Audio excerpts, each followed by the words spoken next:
আসসালামু আলাইকুম। বাংলাদেশ নিয়ে গভীর ষড়যন্ত্র চলছে, এ বিষয়ে সতর্ক করলেন আজহারি হুজুর। এই ভিডিওটা দেখলে সম্পূর্ণ বুঝতে পারবেন। তো চলুন দেরি না করে ভিডিওটা শুরু করা যাক। ইসলাম হচ্ছে শান্তির ধর্ম।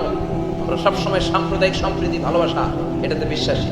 হিন্দুরা ঢোল বাজায়, আমরা কিছু বলি না। আমরা তাফসীর মাহফিল করি, ওদের যারা ভদ্র তারাও কিছু বলে না, ঠিক কিনা? এই ইসলাম বিরোধীরা এরাই হিন্দু মুসলমানদের মধ্যে যে সম্প্রীতি এটাকে নষ্ট করতে চায়। কিছুদিন পর পর এরকম কিছু আবাল আর উল্লুক্কা পাঠার আগমন ঘটে।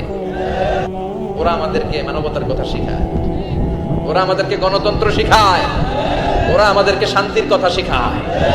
ওরা ইরাক যুদ্ধে মেরেছে লক্ষ লক্ষ, আফগান যুদ্ধে মেরেছে লক্ষ লক্ষ, প্রথম বিশ্বযুদ্ধে, দ্বিতীয় বিশ্বযুদ্ধে এরা দেদারসে পাখির মতো মারে, এখনো মারে। এজন্য তোদের মুখে শান্তি আর মানবাধিকারের কথা মানায় না।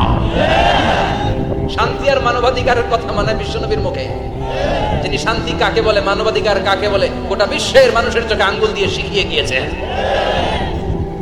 সুবহানাল্লাহ পড়ে। মক্কা বিজয় হওয়ার পরে বিশ্বনবী গণধর্ষণ করছে নাকি, গণহত্যা, জেনোসাইড, বাড়ি ঘর মক্কার সবার জ্বালাই দিয়েছিল আগুন দিয়ে। কি করছিলেন? ক্ষমা। বড় বড় যারা অপরাধী, এরকম কয়েকজন অপরাধীকে তিনি হত্যা করার নির্দেশ দিয়েছেন। যারা বড় অপরাধী, এদের ক্ষমা নাই, আল্লাহর কাছ থেকেও ক্ষমা নাই। চিল্লায় এখন ঠিক কিনা? বাকি সবাইকে বললেন লা তাসরিবা আলাইকুমুল ইয়াউম ইযহাবু আনতুম তুলাকা, কোনো আক্রোশ নাই, যাও মিয়া, সব মাফ করে দিলেন। বিশ্বনবীর এই মাফের ঘটনায় ঐতিহাসিকরা অবাক হয়েছে। এটা কেমন নবী, কেমন লোক, যাকে অত্যাচার করলো, মারলো, ভিটেমাটি ছাড়া করলো, উনি যখন ওই এলাকায় বিজয়ীর বেশে আসলেন, প্রতিশোধ না নিয়ে ক্ষমা করে দিলেন। In the long history of the world, there is no instance of magnanimity and forgiveness which was shown by the last messenger Muhammad, when all of his enemies laid under his feet and he forgave them one and all. পৃথিবীর ইতিহাসে ক্ষমার এরকম নিদর্শন কেউ দেখাতে পারে নাই, যেটা দেখিয়েছিল শেষ নবী মুহাম্মদ সাল্লাল্লাহু আলাইহি ওয়াসাল্লাম। তার সব শত্রুরা পায়ের নিচে চাইলে পিষে মারতে পারতেন, সবাই তিনি না মেরে ক্ষমা করে দিলেন। সুবহানাল্লাহ বলবেন না? এই বিশ্বনবীর খুশি রাখা কার কাজ?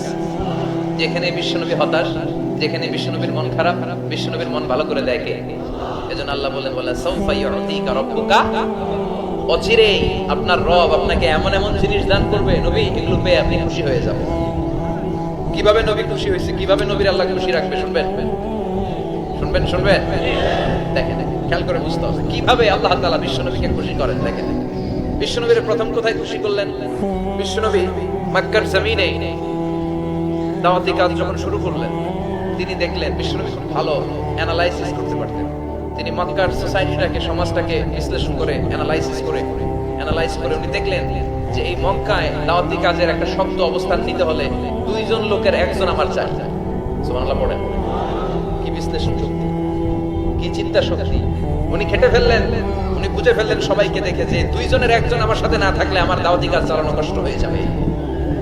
এজন্য গভীর রাতে তাহাজ্জুদের নামাজ শেষে আল্লাহর কাছে কেঁদে কেঁদে বিশ্বনবী দোয়া করে, আল্লাহ আল্লাহুম্মা আইজ্জাল ইসলাম বি আহাব্বির রাজুলাইনি ইলাইক।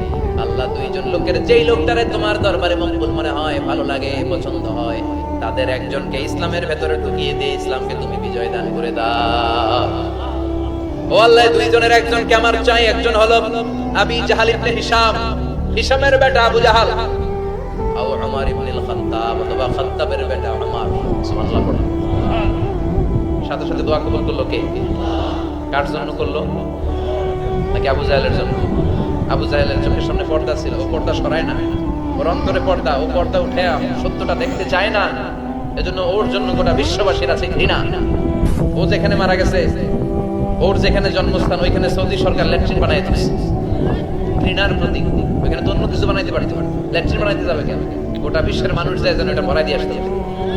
কথা বলে এই বেয়াদবটার জন্য আল্লাহ দোয়া কবুল করেন। ওমর ফারুক রাগী ছিলেন, কিন্তু সত্য প্রকাশে, সত্য গ্রহণে আপসী।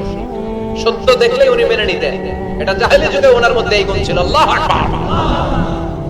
বিশ্বনবী কেঁদে কেঁদে দোয়া করে, আল্লাহ, মক্কার জমিনে দুইজনের একজন যদি কালেমা না পড়ে, মক্কার জমিনে দাওয়াতি কাজ চালিয়ে যাওয়া কঠিন হয়ে যাবে। হয় হিশামের বেটা আবু জাহেল কিংবা খাত্তাবের বেটা ওমরকে তুমি ইসলামে ঢুকাও। আল্লাহ ওমরের জন্য দোয়া কবুল করলেন। বিশ্বনবী তখনও বুঝতে পারেন এই দোয়াটা কার জন্য কবুল। হঠাৎ ওমরে ফারুক বিশাল একটা নাঙ্গা তলোয়ার নিয়ে বিশ্বনবীকে হত্যা করার জন্য ছুটে এলো। বিশ্বনবী তখন মক্কার আরকাম ইবনে দারুল আরকামের ঘরে সাফা পাহাড়ের পাদদেশে লুকিয়ে লুকিয়ে দাওয়াতি কাজ করতেন। আশেপাশে সাহাবীরা বসা। বিশ্বনবীর চাচা হামজা ইবনে আব্দুল মুত্তালিব বললেন, নবী তাড়াতাড়ি পালিয়ে যান, ওই যে দেখা যায় ওমর ফারুক তলোয়ার নিয়ে আপনারে মারতে আসছে। বিশ্বনবী বললেন, চাচা সরে যান, সাহাবীদেরকেও সরে যেতে বলেন, দরজাটা খুলে দেন, ওমরকে আসতে দেন। আমার তো মনে হচ্ছে ওই যে তাহাজ্জুদের নামাজ পড়ে আল্লাহর কাছে কেঁদে কেঁদে আমি দোয়া করেছি, আমার দোয়াটা আজকে কবুল হতে চলেছে। আমার তো মন বলছে আল্লাহ দোয়াটা কবুল করবে, দরজা খুলে দেন। ওমর ফারুক চলে আসলেন, এসে তলোয়ার রেখে দিয়ে আঙ্গুল উঁচু করে বললেন, আশহাদু আল্লা ইলাহা ইল্লাল্লাহ, আশহাদু আন্নাকা মুহাম্মাদ রাসূলুল্লাহ। সুবহানাল্লাহ পড়েন। এই আল্লাহর জ্যোতি এসে ওমর ফারুকের হৃদয়টাকে নুরানি করে দিল। এই তলোয়ার রেখে ঘোষণা দিলেন, আশহাদু আল্লা ইলাহা ইল্লাল্লাহ ওয়া আশহাদু আন্নাকা মুহাম্মাদ আবদুল্লাহ ওয়া রাসূলুহু। বিশ্বনবী খুশি হয়ে গেলেন। ফাতারদা ওয়ালা সাউফা ইউতিকা রাব্বুকা ফাতারদা। ও নবী, অচিরেই এমন এমন জিনিস একটার পর একটা আমি আপনারে দান করব, এগুলো পেয়ে আপনি খুশি হয়ে যাবেন গো নবী। গাইস, ভিডিওটা ভালো লাগলে আমাদের চ্যানেলটি সাবস্ক্রাইব করে দিবেন। দেখা হবে পরে একটি ভিডিওতে। আসসালামু আলাইকুম।